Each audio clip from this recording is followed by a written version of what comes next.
চঞ্চল যারা তারা শান্ত থাকে না কখনো, তারা দুর্বাস সারাক্ষণ। বন্ধুরা শুভেচ্ছা নাও আহা কি আনন্দ অনুষ্ঠানে। থাকছি আমি নুসরাত, তোমরা থাকো আমাদের সনে।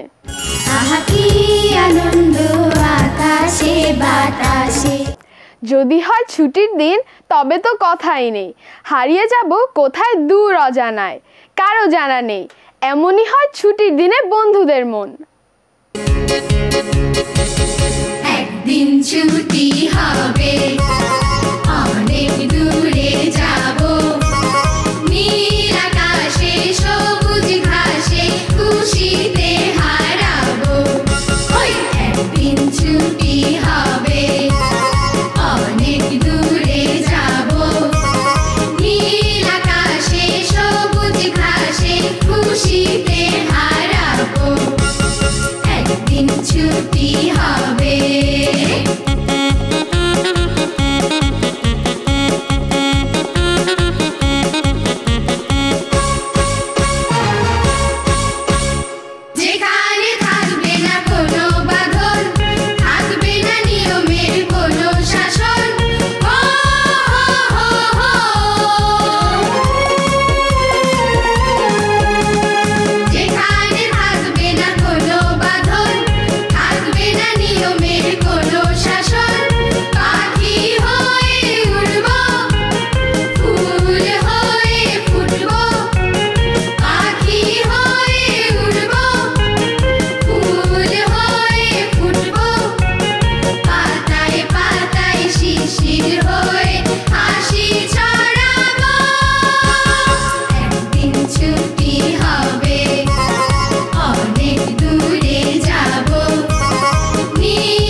আসলে তা নয়, খোকার বুদ্ধি দেখলে তোমরা হয়ে যাবে থ। আসসালামু আলাইকুম, আবৃত্তি করছি খোকার বুদ্ধি। লিখেছেন কবি ভবানী প্রসাদ মজুমদার। দারুণ রেগেই বললে দাদা, করলি কি তুই খোকা? আঁকার কথা প্রজাপতি, আঁকলি শুঁয়োপোকা। পুজোর ছুটির পরে খাতা দিবি যখন জমা, স্কুলেতে স্যার কি তোকে করবে তখন ক্ষমা? রং তুলি সব সরিয়ে রেখে বললে হেসে খোকা, আমায় তুমি মিছে দাদা ভাবছো নেহাত বোকা। লেখাপড়ার কাজে আমি দিই না মোটেও ফাঁকি, এখনো পুজোর ছুটির 27টা দিন বাকি। ততদিনেও এটা কি আর থাকবে শুঁয়োপোকা? প্রজাপতি হবেই হবে, নইকো আমি বোকা। প্রজাপতি হবেই হবে, নইকো আমি বোকা। ধন্যবাদ। বন্ধুরা প্রজাপতির গানে ফুলেরা দোলে, ফুলেরা আনন্দ থাকে বলে কতজন তাদের হিংসা করে কে জানে। চলো দেখি। প্রজাপতি প্রজাপতি রঙিন পাখাতে, ফুলে ফুলে উড়ে বেড়ায় কিসের আশাতে। প্রজাপতি প্রজাপতি রঙিন পাখাতে, ফুলে ফুলে উড়ে বেড়ায় কিসের আশাতে। সে কথা বলো না বাংলা ভাষাতে। প্রজাপতি প্রজাপতি রঙিন পাখাতে, ফুলে ফুলে উড়ে বেড়ায় কিসের আশাতে।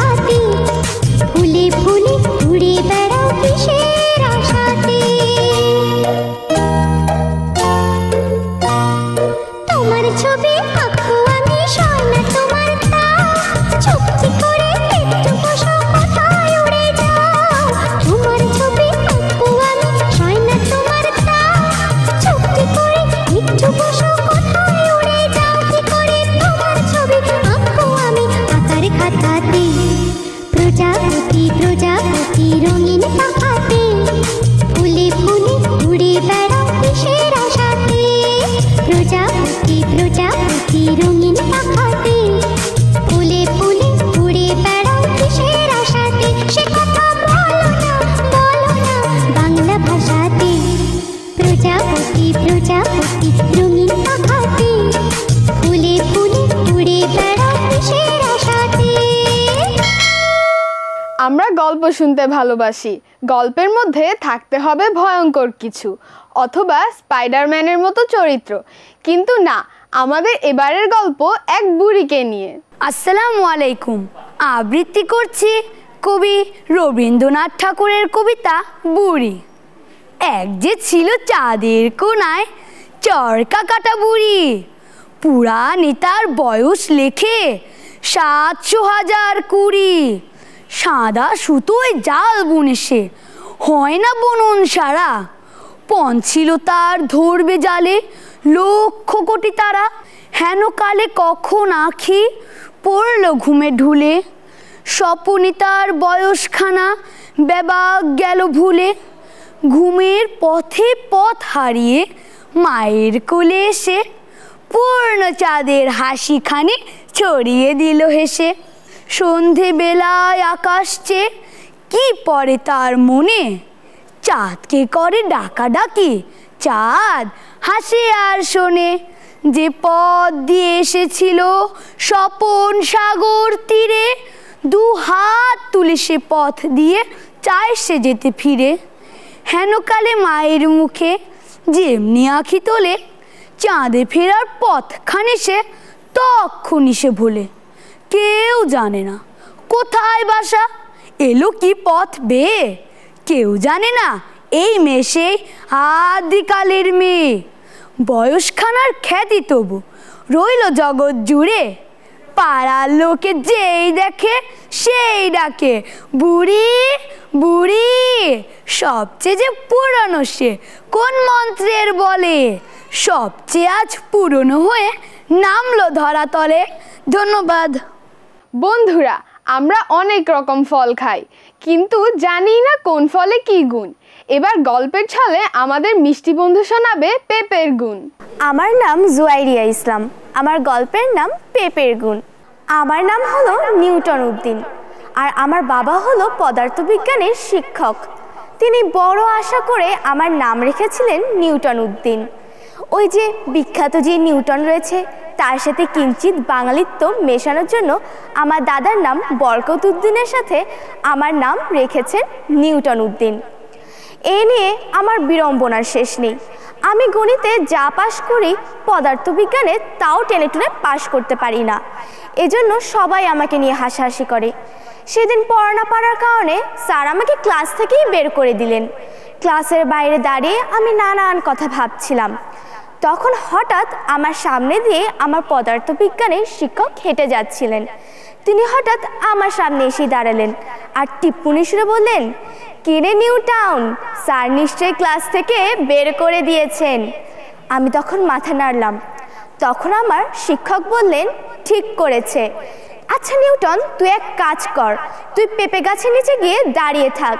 হয়তোবা তোর মাথায় পেঁপে পড়লে তুই নিউটনের মতো সূত্র আবিষ্কার করতে পারবি। কথাটা শুনে আমার খুবই লজ্জা লাগলো। তখন এই কথাটা আমার মাথায় ধরলো। পরে স্কুল ছুটির পর আমি সরাসরি আমার মামার বাসায় চলে গেলাম আর পেঁপে গাছের নিচে দাঁড়ালাম। এখন প্রশ্ন হলো, এই পেঁপেটা আমার মাথায় ফেলবে কে? হঠাৎই সমাধান পেয়ে গেলাম। আমার মামাতো ভাইকে বললাম মাথায় আমার পেঁপে ফেলতে। সে করলো কি, ছাদে গিয়ে একটা পেঁপে নিয়ে আমার মাথার উপর ফেললো। চোখে তখন আমি সর্ষে ফুল দেখতে পাচ্ছিলাম। এরপর মাথায় ব্যান্ডেজ করে আমি 1 সপ্তাহ পর স্কুলে গেলাম। এই 1 সপ্তাহ আমি স্কুলেও যাইনি, পড়াশোনাও করিনি। আর যেদিন গেলাম সেদিন আমার পদার্থবিজ্ঞানের পরীক্ষা ছিল। এমসিকিউ আসছিল, আমি তো কিছুই পারি না, তাও যা পারি তাই লিখে দিয়ে আসলাম। যেদিন ফলাফলের দিন এলো সবাই তো ভীষণ খুশি, আর আমি বেজার, ভাবলাম এবার শূন্য পাবো নিশ্চয়ই। তারপরে হঠাৎই এক মজার কাণ্ড ঘটল।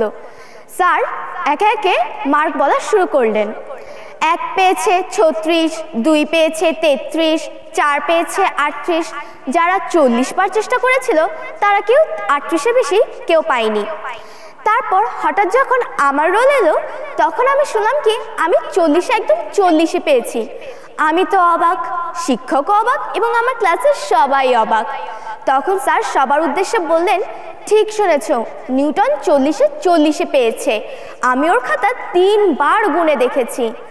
আমি তো একেবারে অবাক। তখন আমি মনে মনে বললাম, বাহ, পেপের তো বড় গুণ রয়েছে। ধন্যবাদ সকলকে। ঠাকুমা এত গল্প যে কোথায় পায় কেউ জানে না।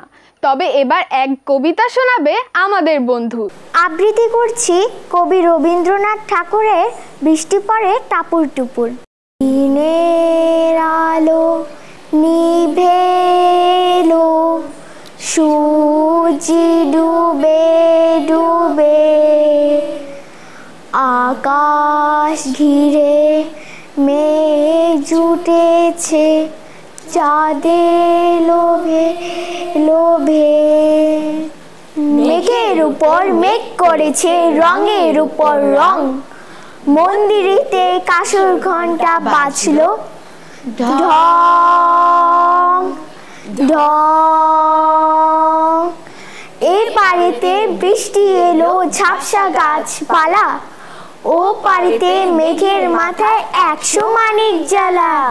বাদলা হাওয়ায় মনে পড়ে ছেলেবেলার গান, বৃষ্টি পড়ে টাপুর টুপুর নদে এলো বান, বৃষ্টি পড়ে টাপুর টুপুর নদে এলো বান, বৃষ্টি পড়ে টাপুর টুপুর নদে এলো বান।